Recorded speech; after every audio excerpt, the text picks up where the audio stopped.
I'm Chris Lee of Southeastern14.com, joined by Blake Lovell, also of Southeastern14.com. Blake, we had 3 basketball games to discuss from the SEC on Wednesday night, and before we get into those, I'm going to ask you a little trivia question, see if we can stump the expert here.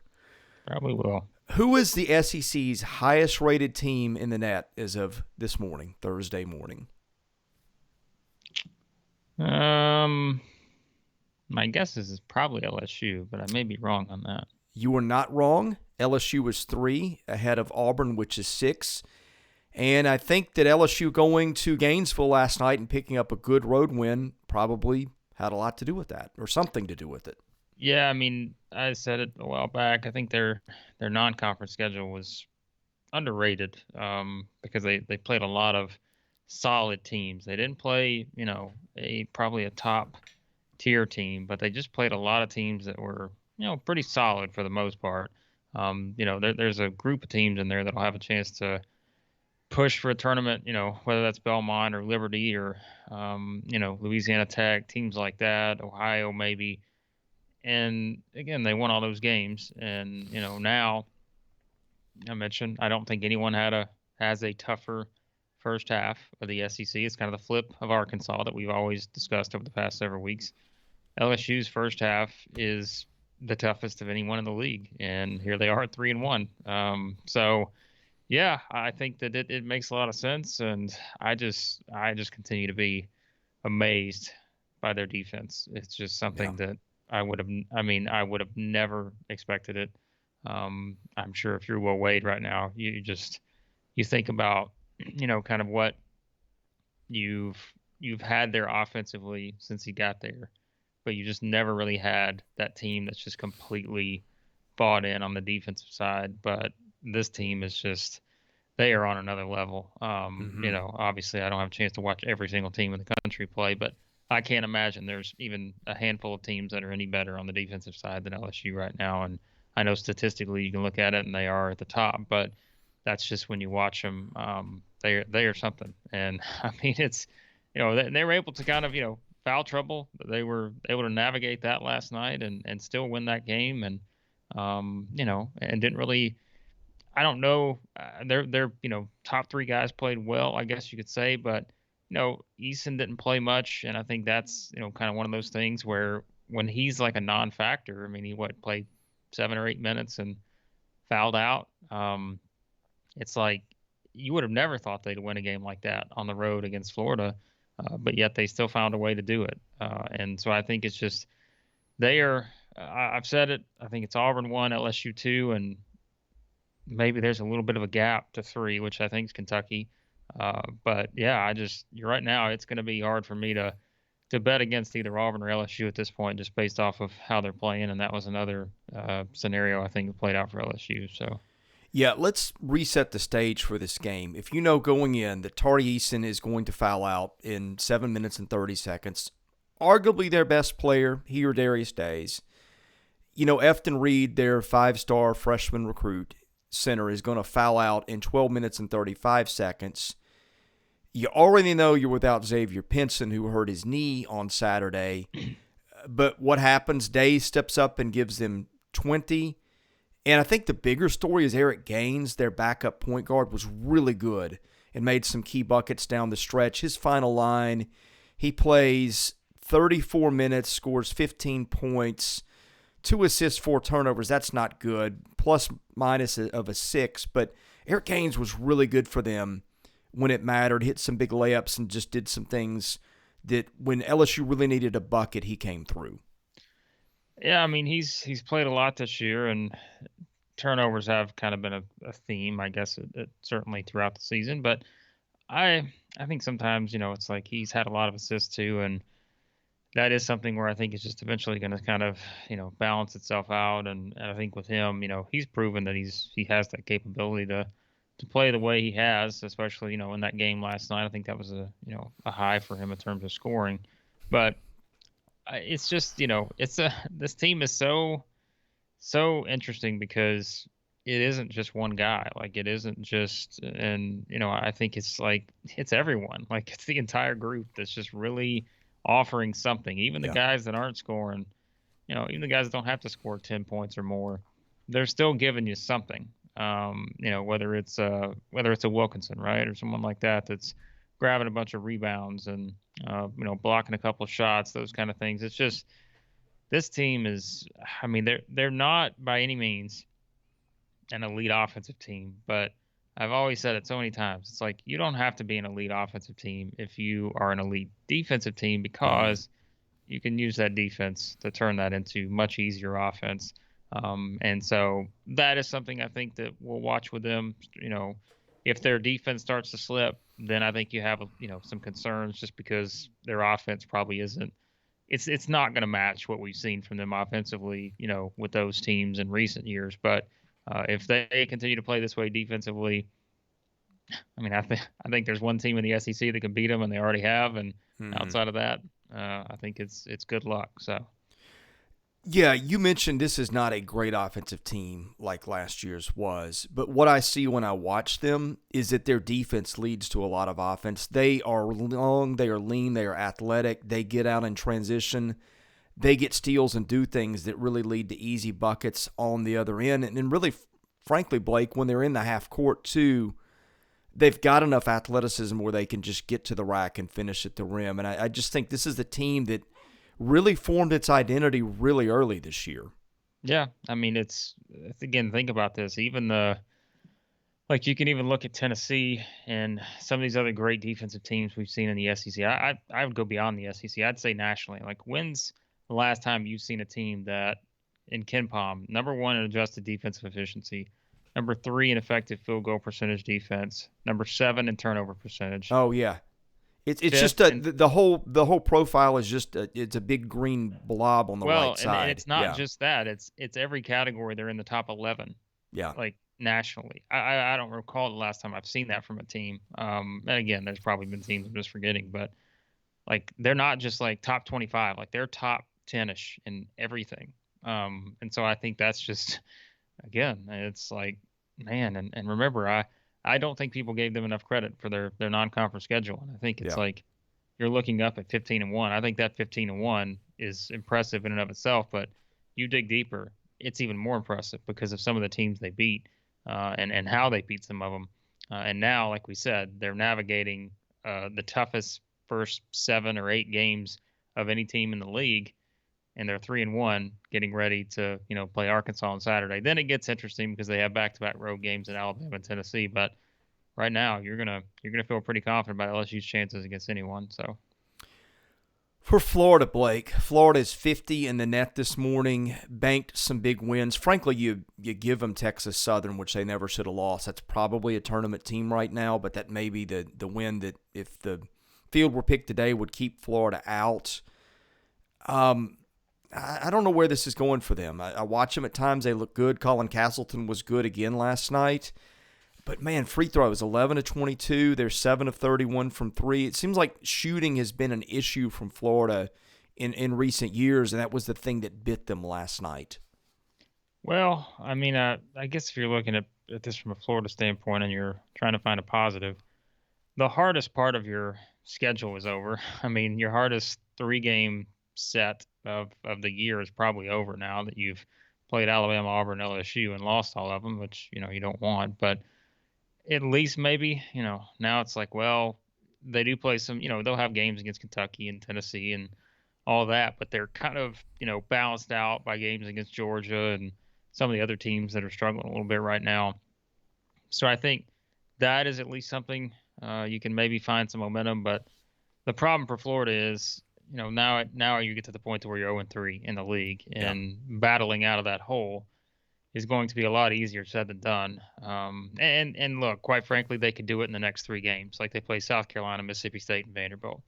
They could do it in the next 3 games and be right back to square one. And I think at that point, you feeling pretty good about yourself with, the likes of Ole Miss and Missouri and teams like that, as we said, that aren't playing their best basketball at the moment on the schedule. So it's a big week for them, a big 7-day stretch, I think, starting on Saturday when they go to South Carolina, come back for back-to-back home games against Mississippi State and Vanderbilt. I mean, I think they got to win all three of those to probably feel like they're back on the right track. Yeah. You don't want to lose any of those because, as we said, right now Mississippi State's probably right there in terms of being a tournament team. In or out one way or the other, but they're close. But yeah, it's just for Florida. I just don't. They're not. They're not on the same stage as these other teams right now. They're just not there, and they're not able to match Auburn and LSU and Kentucky and even Tennessee, teams like that. I just don't think they're there with those kind of teams. So it's interesting because we've talked about, which sure we'll have more time to talk about that, sort of the future of Mike White there and the future of the program. But as of right now, you're 0-3 in SEC play. At one point, you were 6-0 with wins over Ohio State and Florida State, and now it's just been over the past month and a half or so, you haven't really done anything for yourself resume wise, and you've lost a lot of games. So yeah, it's going to be very important that they win on Saturday and try to get the momentum going back in the right direction. Yeah, and they've got 8 games left against the bottom 5 to 6 teams in the SEC, including playing Georgia twice, playing Missouri once, playing Vandy twice. So I don't know if that's good or bad. I mean, I was going to say that's not always a good thing because right. Even if you beat some of those teams, the scenario is you also feel like you can't lose to any of them at this point. And yeah, quite frankly, you're probably going to lose maybe one or two of those games that you shouldn't. And so that's where they've really got to make up some ground here, and they got to start not only beating those teams, but they got to start, winning some of these games against the top tier teams. So we'll see if they can do that. You called it on Arkansas. That was the get well game. That was literally not a game from about 2 or 3 minutes in. Arkansas just blitzed Missouri. Final was 87-43. I don't know how Missouri goes from scoring 92 against Alabama to 43. Okay. Because it's not in Columbia. Right. Well, yes. Might be one of the worst road teams. Like, really, we talked about that in the preview, right? Yeah. We said if you look at the games they played away from home, they have got just drilled. I mean, and this was another case of that, right? Like, it's just, I don't know. Like, it's one of those things. We always talk about home court advantage and difference in home and away. Like, Missouri is the ultimate definition of that, it seems like. So, when your best player puts up a minus 33 plus minus, which is what Kobe Brown did last night, probably not going to win that game. It's going to be a struggle. Yeah, you're right. I mean, this was just not great for Missouri, and but I think that's I hate going back to Alabama, but it's like, oh, if you're Alabama, you're scratching your head right now, thinking about losing that game. And yeah, this was exactly what Arkansas needed. Again, I know it was against Missouri, but at this point, it doesn't matter. Like, it's just Arkansas needed to beat anybody. It didn't matter who it was. And not only just beat them the way that they did. And I think that's where that I think was even more important, perhaps, is they didn't just come out and beat Missouri by 5 or 10. They came out and just beat them by more than Missouri scored. It's one of those, and that's exactly what I think they needed to do. So I'm not saying that I think Arkansas is just all of a sudden gonna transform itself into an NCAA tournament team just yet, but that was very important ahead of this game against LSU on Saturday. And you never know, like you said, you never know what a game like this can do for you. And maybe that is enough to kind of propel you into pulling off a big upset at LSU on Saturday. And if it is, we will look back at this Missouri game and say, that's exactly what they needed. Who cares how good the competition was? They took care of business, and that was something you needed to see perhaps from Arkansas. You saw the movie Major League, right? Yes. You remember the scene from Major League when they announced the roster? And there's that montage of people that are like, who are these guys? That's a clean version. Yeah. That was the Arkansas box score from last night. Like, they're guys, getting points in that game that I didn't know existed and playing minutes. But I guess the big thing, it's not noteworthy. It was right on his average. But J.D. Notae had a pretty good night, 19 points, kind of hit some buckets early. I mean, this one was just so over so quickly. I mean, it was 49-15 at half. Yeah. And I mean, they had Arkansas had 30 points, 9 minutes in maybe? I don't even remember. It was it was kind of what we said it was going to be, that they would just take off and run with the basketball, and they did, and they just ran Missouri into the ground. Well, and to look at it from Missouri's standpoint, you thought that was bad. Like, you look at their upcoming schedule. They got A&M on Saturday, which it's in Columbia, so you never know, right? We talked about that one. But then it's like you go to Ole Miss, you go to Alabama, you got Auburn at home, you go to Iowa State. It's like their schedule doesn't really let up for another month or so.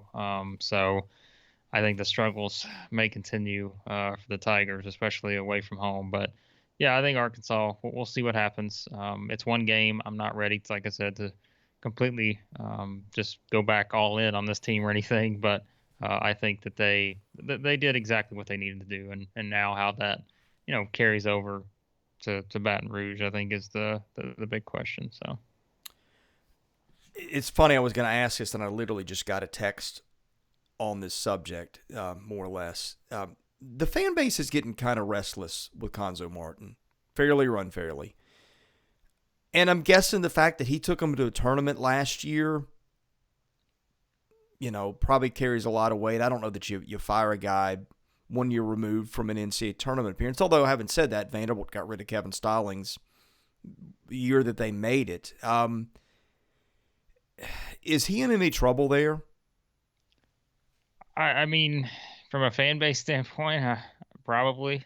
Just because I think that really, if you look at kind of, this is year 5, and like what are your biggest takeaways to this point through year 5? I think that the thing that we're probably still talking about is the porters and the injuries and how different it could have been.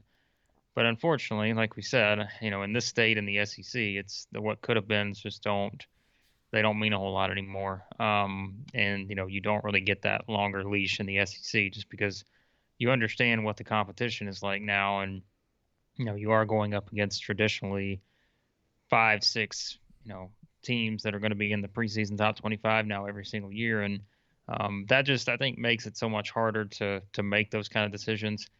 And without question, I mean, this is the worst team he's had there.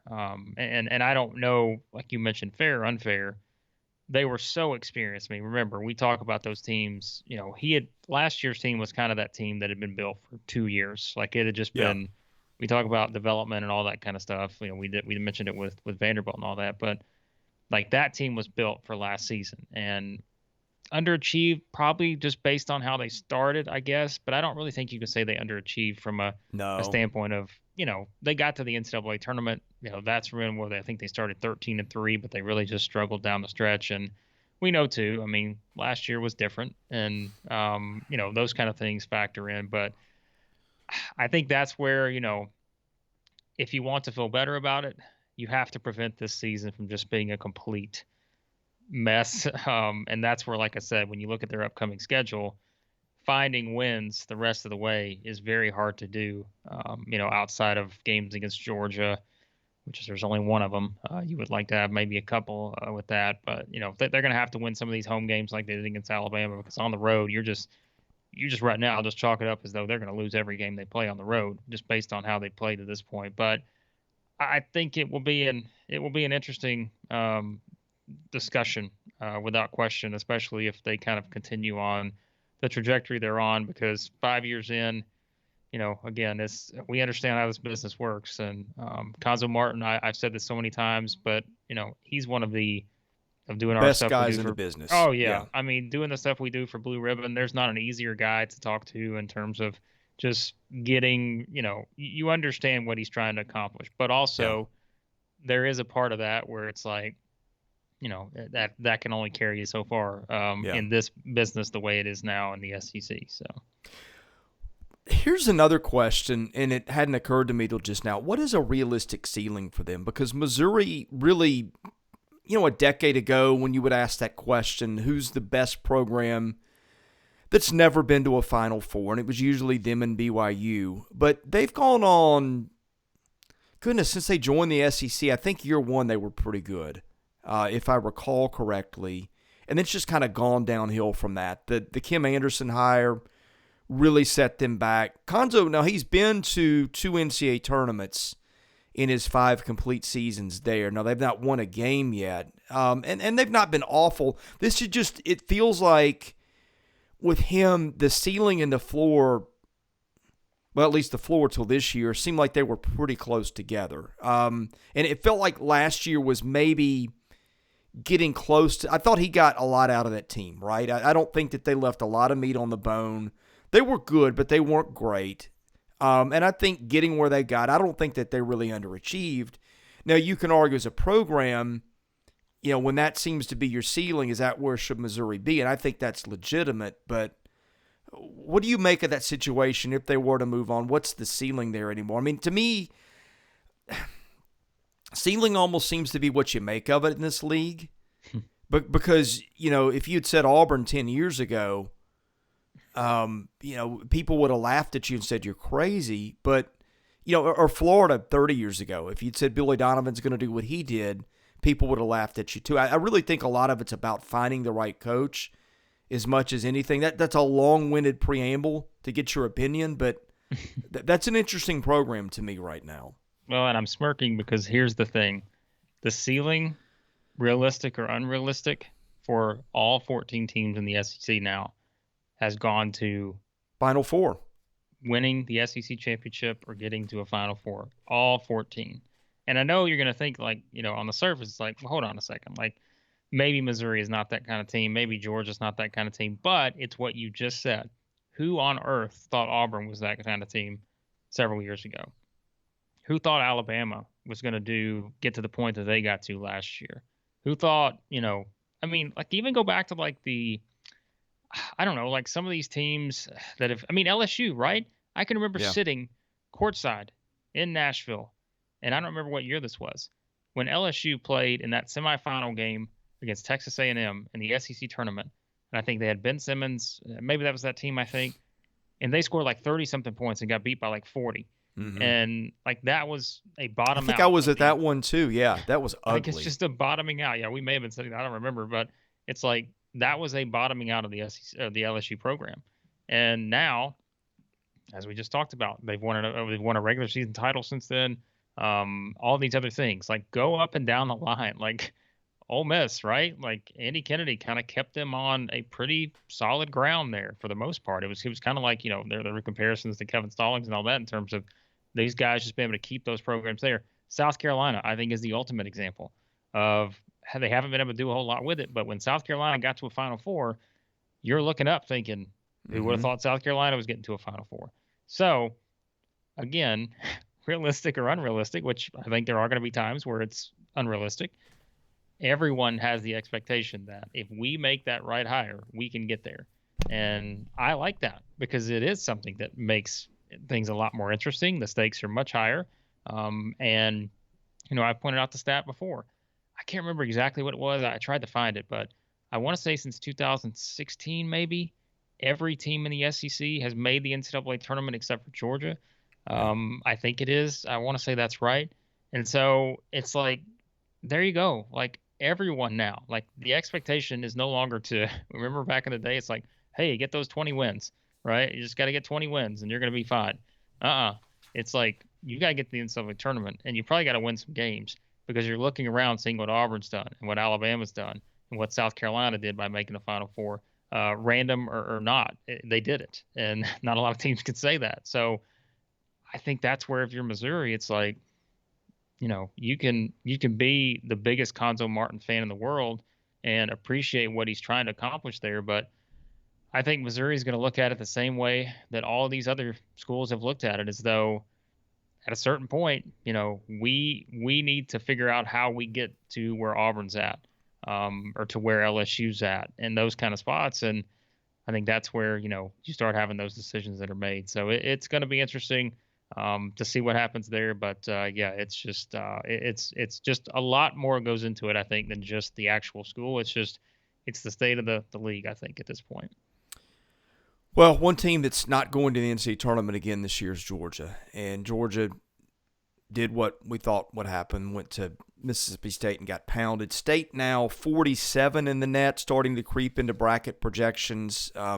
Frankly, the bulk of their season's ahead of them. Opportunities to rack up some big wins, which, I would presume they'll get a few of those in Starkville. But I guess Iverson Molinar, the story last night, we've said maybe the best guard in the league. He goes for 28, 7 assists, 1 turnover, 11 of 18 from the field. And Ole Miss really, I just offended a ton of people. Mississippi State, not a lot of problem in the second half. Georgia did lead that one by a point at the break, which I didn't see any of the first half. But kind of what we expected in this one. Yeah, I don't have a whole lot to probably add on this one. I think this was just sort of your, maybe slow start from Mississippi State.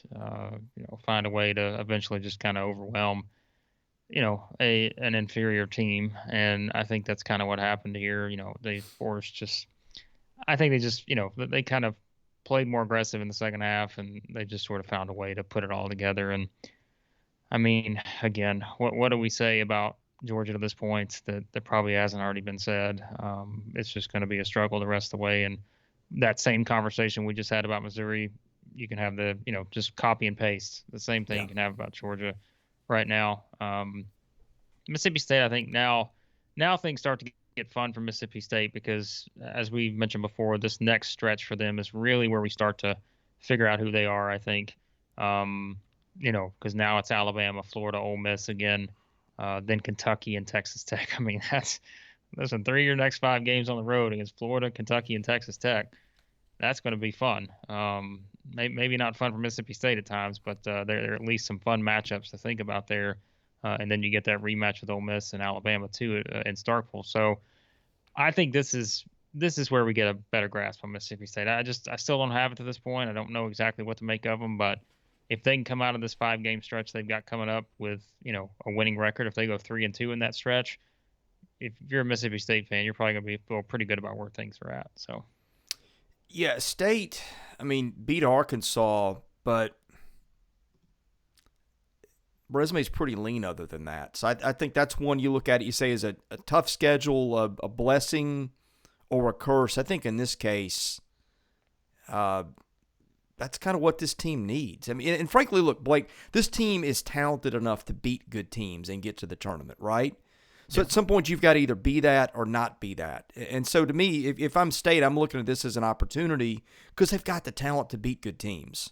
If you ask me right now, I think Mississippi State will be in the NCAA tournament.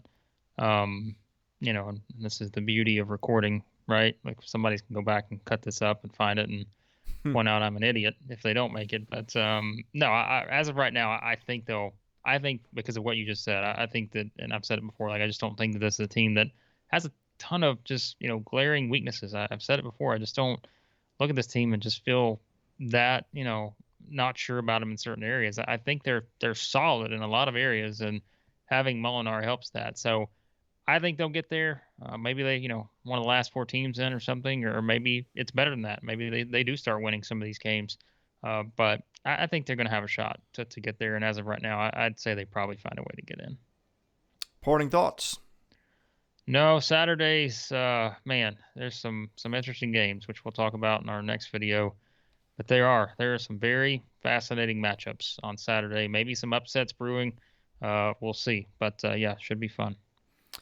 Yeah, we will see you again on Friday. Thanks for watching. If you're watching, please hit the subscribe button. It really helps us out. Tell a few friends. I think we're doing some stuff that nobody's really doing around the SEC. We're really doing video podcasts 5 days a week now on SEC Hoops. So thanks for watching, and we'll see you again on Friday.